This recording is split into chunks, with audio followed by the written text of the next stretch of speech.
Yo, what's going on YouTube? And welcome to Goal Line Hockey. It's your boy Kevin Forte, and we're going to be taking a different direction today. We're going to be looking at the New Jersey Devils, what they've done so far this offseason, as well as playing a little bit of armchair GM. We're going to be taking a look at the New Jersey Devils in this video. If you like what we're doing here at Goal Line Hockey and want to see the latest news around the NHL, make sure to give this video a thumbs up and a subscribe down below. And let's take a look at the New Jersey Devils.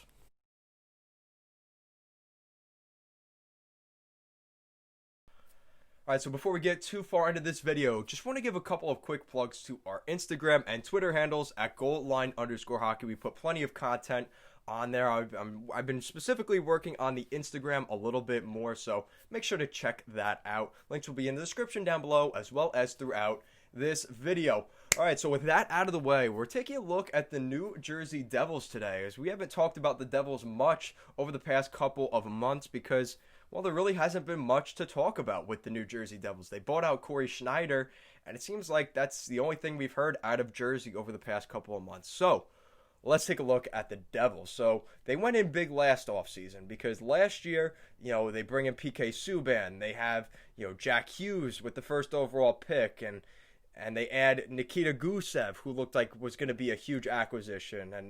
And it just seemed like they were going to really build this team up, and they were going to be a playoff team next year. Unfortunately, everything blew up. They fired their general manager, Ray Shero, and they completely go in a different direction. As now they have Tom Fitzgerald as the general manager of the Devils, and the team is starting to look very different. So we're going to be looking at the Devils here. So looking at their current forward lines, we've got Jack Hughes, Nico Hischier, and Kyle Palmieri on that top line. A pretty solid top line. Jack Hughes, he struggled in his first year for the Devils, so expect a comeback season for him this coming season. He's had plenty of time to work out, and fix some of the issues he had last year. Maybe put on a little bit of size. I think that was a big issue for Jack Hughes. Just get a little bit bigger. I think that would be a huge improvement to his game.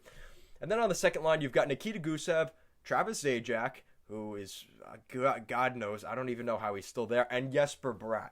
All right, so I like Jesper Bratt. He had a down year last season. He had a couple of tough injuries, which I think really hurt his production. Nikita Gusev, there was a lot of hype around him last year, and he just wasn't that good. I mean, he was good, but for the money he's making, I'm sure Ray Shero, that was one of the reasons he got fired. And then we look at the bottom six, and this is where some of the excitement comes in for the Devils, because you're starting to see some of those young guys start to come into the system. Guy like Jesper Boqvist, Pavel Zacha, as well as Andreas Johnson, who they got from the Toronto Maple Leafs. So I like that move there for the Devils, adding a little bit of depth, just change of scenery for some of these guys. I think it will do them quite well. And then the fourth line, you've got Brett Ceni, Michael Mcleod, and Miles Wood. If I'm going to be honest, I really like this bottom six for the New Jersey Devils. It may not be that quite that talented or super skilled yet, but they're players that they're developing.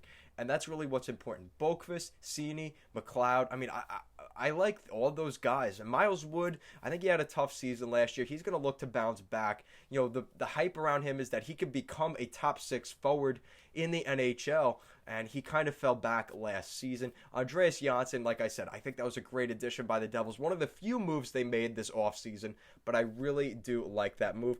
The defensive pairings is quite interesting too, because you've got Will Butcher, who was, Hobey Baker winner, former, potential to be a Calder winner as Rookie of the Year. PK Subban on the other side. And then on your second pair, you've got Ryan Murray, who they acquired from the Columbus Blue Jackets, and Damon Severson. I like that pair. I really do. I think there's a lot of potential for that second pair for the Devils. And then the third pair, a little bit of excitement because now you see a former first rounder in Ty Smith come into the fold for the Devils, as well as Connor Carrick, who he has roots with the Hershey Bears, and I've watched him play, so I do have a little bit of sentiment toward Connor Carrick, so I cannot speak badly on that player.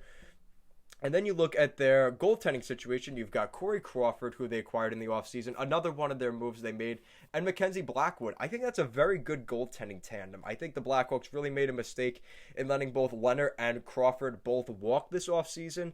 I think it's really going to hurt them, but for the Devils, that's a win for the Devils. So now we're going to look at some of the moves that the Devils made. We kind of snuck into it a little bit here because of how their team looks this year, but looking at some of the moves we've seen, Tom Fitzgerald makes. So he acquires Andreas Johnson for Joey Anderson. And really the big thing for the Leafs is Kyle Dubas was looking to move out that $3.4 million that Andreas Johnson is making. Andreas Johnson is making that 3.4. He's in the second year of that 4-year deal. So it just makes sense for the Leafs to move on from him, and the Devils pick up a pretty solid, there's a two-way player that's going to add something to your team. You lose Joey Anderson, who he's 22 years old, former third-round pick in 2016. He's still on his ELC. For the Leafs, it's just more depth, and it's a younger player. That's really what they're getting out of it. And I think it's a win for the Devils because they have the cap space. They were able to take the more skilled player in that trade.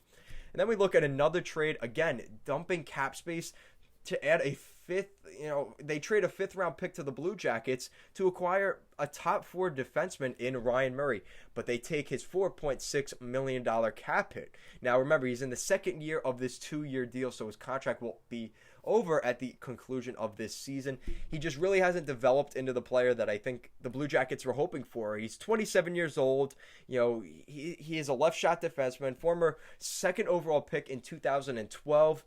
God, how the years have gone by on Ryan Murray, but you know what? This is a good chance for him to play with Damon Severson, a very talented defenseman, on the second pair, and I think that'll work quite well for the New Jersey Devils. They traded draft picks, 2 7ths, with the Coyotes. Nobody really cares about that. But then we saw them, the last trade before that was the Sami Vatanen trade, which had, I'm looking at it right now, Cap Friendly, had so many implications. Oh my God, there were a lot of scenarios with that trade, but that's besides the point. The Devils, I gotta say, I like what the Devils look like with some of their moves. I mean, like I said, they added Corey Crawford, and they've got some guys next season. I think there's going to be a lot of change in New Jersey. This is the transition year, and next season is where things really start to change for the Devils because you've got Nico Hischier on that $7.25 million contract. He's locked in New Jersey. That's it. He's going to be there for a long, long time. But then things start to change. You've got Nikita Gusev on the final year of his $4.5 million contract, Kyle Palmieri on the final year of his deal, as well as Travis Zajac, who is on the final year of his $5.75 million. And on defense, you've got Ryan Murray and Connor Carrick. So for the Devils, it's a pretty solid group they have. They still have to sign Mackenzie Blackwood this offseason. They have to sign Jesper Bratt. And then they're going to start to focus their attention on extensions next year. Now, they have a couple of decisions to make. They have to decide. I think they're going to keep one of either Nikita Gusev or Kyle Palmieri. Kyle Palmieri from New Jersey, 29 years old. He's been a good serviceable player for the Devils in his time there. So for them to let him go, I think it would be a tough loss. He had 45 points last season for the Devils. I think he played very well. I think that's the guy they're going to end up keeping. I mean, you see 44 points for Nikita Gusev. So really, it's going to come down to which one do they really like more, which one do they want long term, and it's going to come down to money also. But as of right now for the Devils, money isn't that big of a concern. We need to see the development, though, of guys like Miles Wood, Jack Hughes, Michael Mcleod, Pavel Zacha. They need to develop, and I think the expectation is for some of those guys to develop into the top 6 so you can move Nikita Gusev, and then you have a guy like Miles Wood or Jack Hughes always in that top 6. So, and that kind of goes for defense too, because Ryan Murray may be a short-term solution until Ty Smith jumps into that top 4 next year for the New Jersey Devils. And if he works out and he wants to play on the third pair, maybe he could do that next season. So I think the potential is there for the Devils. You know what? They aren't as good as they once were. I mean, we can all see that. They are not that team, and I think they forced it a little bit last season. I really do. I think they forced the issue. Bringing in PK Subban. He has 2 years left on that $9 million, so he's going to be making $18 million over the next 2 years. Who knows what happens after that? And then it's just a different team because now it's the Nico Hischier, it's the Jack Hugheses of the world. That's where the Devils are going to be building this team, and it seems like they like Blackwood. I think Corey Crawford's a short-term solution just as a solid backup, and especially with this COVID season coming up, I think it's important that the Devils have some stability in between the pipes. But I really like what they have. I'm actually shocked looking at their group. I mean, they have their first-round picks. They have a second-round pick, from the Islanders this year, as well as their third-round pick. They have draft picks. They're going to continue to draft players, and right now they're taking advantage of their cap space and picking up players that, a guy like Ryan Murray, who you might have to spend a little bit more in a regular season, but because of cap issues, they're able to take advantage of the Blue Jackets and only acquire him for a fifth.